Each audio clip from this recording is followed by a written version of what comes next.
Di podcast kita, di mana hari ini kita bakal diskusi tentang makna hidup dalam pandangan Islam dan aku Gaby sebagai moderator, dan ada 4 teman-temanku yang kece ini, ada Ayuni, Nadine, Citra dan juga Ziza. Hai. Yang kayaknya udah siap banget nih berbagi tentang sudut pandang serta refleksi tentang makna hidup dalam kacamata Islam dan juga relevansinya buat mahasiswa di zaman sekarang ya. Oke. Jadi makna hidup itu akhir-akhir ini lagi jadi top trending gitu, lagi jadi pembahasan yang hangat gitu. Dan kayaknya nggak ada habis-habisnya ya buat dibahas ya. Tapi kali ini kita membahas makna hidup itu berdasarkan ajaran Islam gitu. Yang ternyata dalam ajaran Islam itu makna hidup udah punya arah yang lurus gitu ya. Jadi kita langsung aja masuk ke pembahasan pertama tentang bagaimana sih cara Islam itu memandang makna hidup itu sendiri. Mungkin Ayu ini bisa menjelaskan dulu. Oke, makasih Gaby atas pertanyaannya. Jadi makna hidup sendiri itu berkaitan erat dengan tujuan penciptaan manusia. Allah Subhanahu wa taala berfirman pada Quran surat Az-Zariyat ayat 56, "Dan aku tidak menciptakan jin dan manusia melainkan supaya mereka menyembahku." Yang maksudnya bahwa tujuan kita hidup itu untuk menjalani ibadah dan berbuat kebaikan atas perintah Allah.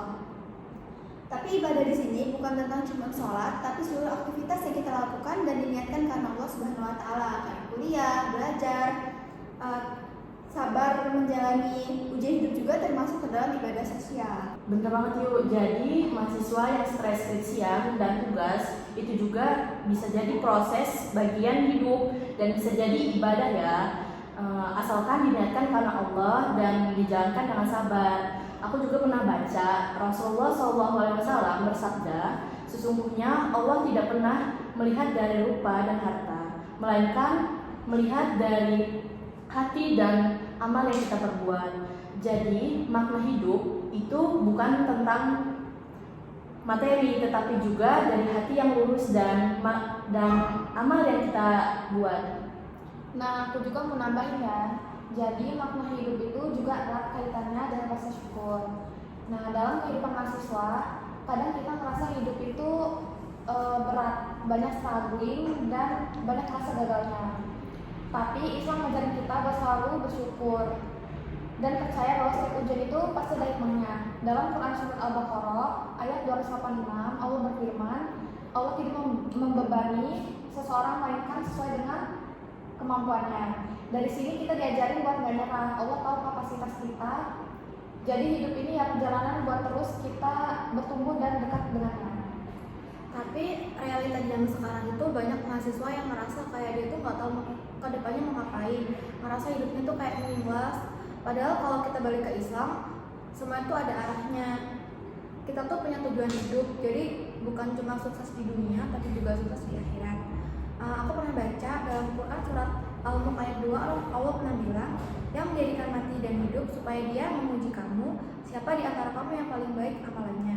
Jadi kita tuh hidup tuh cuma berlomba-lomba dalam mencari kebaikan aja sih, kayak contohnya ngebantu teman, jujur saat ujian atau aktif organisasi, tapi tuh kita tetap jaga integritas.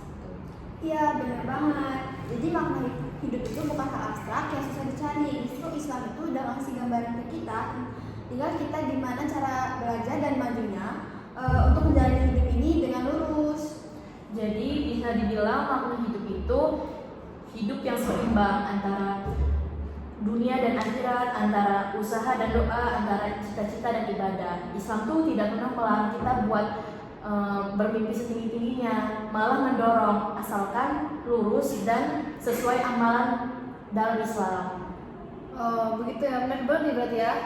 Tapi ada satu lagi nih pertanyaan yang mungkin bakal mewakili teman-teman kita yang tentunya belum tahu nih ya, tentang apakah benar kalau makna hidup itu dalam agama nggak cuma tentang ibadah aja, tapi bagaimana cara kita berinteraksi serta apa aja sih kontribusi kita di dalam masyarakat itu. Jadi gimana nih tanggapan kalian? Coba Ayu dulu.